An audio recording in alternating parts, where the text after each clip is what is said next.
그럼 당연히 일단은 층마다 회로가 구분돼야 되고 경계구역 구분이 돼야 됩니다. 근데 만약 요 한 개 층에 각각의 층에 면적이 굉장히 넓었던 거예요. 그래서 이 면적이 800제곱미터다. 자, 그러면 이제 법적으로 우리가 한 경계구역의 면적, 수평 면적은 얼마 이하? 600제곱미터 이하가 되도록 해야 된다라고 법이 규정하고 있거든요. 그럼 당연히 이걸 뭐 해줘야 돼? 이렇게 반 나눠야 되겠죠, 그죠? 근데 반 나눌 때 여기에 뭐가 있을 수 있어요? 이런 식으로 건물 내에 도면이 복도가 있을 수도 있고 구역실들이 이렇게 이렇게 있을 수 있잖아요. 근데 이걸 갖다가 딱 반 나눈다고 여기 딱 건물의 절반 요 정도 딱 좋겠네 이래가지고 딱 자를 수는 없다는 얘기입니다. 그럼 이때 경계구역을 얘가 800이잖아요 지금 바닥이. 그럼 600마다 1경계구역이니까 일단 여기에 몇 구역이 필요하다? 2구역이 필요하다라고 판단을 해요. 그럼 그 2구역을 나눌 때 요 실내에서 이렇게 나눌 수는 없다는 얘기입니다. 그 나누는 걸 뭘 기준으로 한다고요? 복도나 벽 등을 기준으로 나눈다고요. 그럼 이때 여기 벽체가 있잖아요. 여기 벽체가 이렇게 있고 그러면 이때 이 벽체 있는 부분까지 해서 이렇게 구역을 나눌 수도 있다는 얘기입니다. 요 면적이 얼마면 되니까 600 이하면 되는 거니까. 그리고 또 요만큼 나눠가지고 또 좀 작긴 하지만 600 이하 되면 되죠. 어떻게든 한 구역의 면적이 얼마면 된다고요? 600 이하면 된다고요. 근데 또 어떤 사람은 어떻게 하겠다? 복도가 이렇게 있잖아요. 이렇게 한 구역하고 요렇게 한 구역 할 수도 있다고요. 일단 2구역이라는 게 중요한 것이고 이걸 2개로 나눴다. 그러면 한 구역이 얼마 이하면 되니까? 600 이하면 되니까 나누는 게 어떻게 이게 800인데 한쪽이 550대고 한쪽이 250대 상관없죠. 굳이 400 맞출 필요는 없잖아요. 어떻게든 한 구역이 얼마 이하면 된다? 600 이하면 된다. 그때 나눌 때 기준을 뭘로 본다고요? 설계자들은. 복도, 벽을 기준으로 나눈다고요. 그럼 보통 현장 가보시면 이렇게 나눴다고 하게 되면 이 복도에도 연기 감지기가 한 3개, 4개 있을 수 있거든요. 이렇게. 복도의 길이에 따라서 연기 감지기가 막 들어가요. 그럼 이때 복도가 다 오픈 구조라고 했을 때 요 복도 연기 감지기 전체를 요 구역 이렇게 잡으시는 분도 있고요. 복도 연기 감지기를 다 이렇게 잡았어요. 한 개 잡았으니까. 요 면적이 얼마면 되는 거라서 600 이하면 되는 거라서.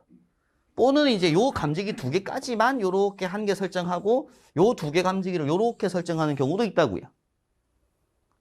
그럼 이렇게 설정을 했으면 설계를 이렇게 했으면 그걸 수신기 옆에다가 뭐 한다고요? 경계구역 일람도라고 해서 붙여놔야 된다고요.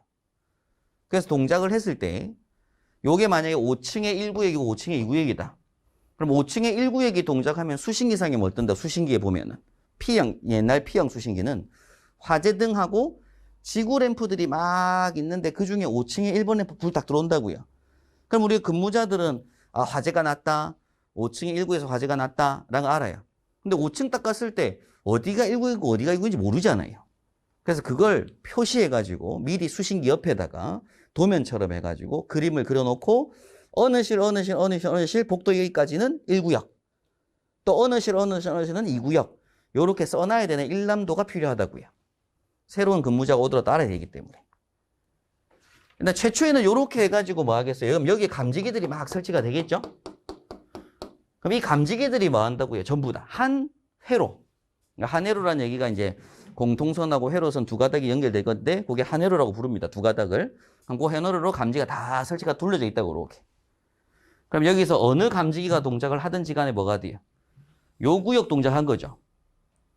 그럼 수신기상에 요 구역이 동작했다고 알려줄 거잖아요. 그럼 근무자는 근데 감지기 동작한 게 어딘지는 몰라요.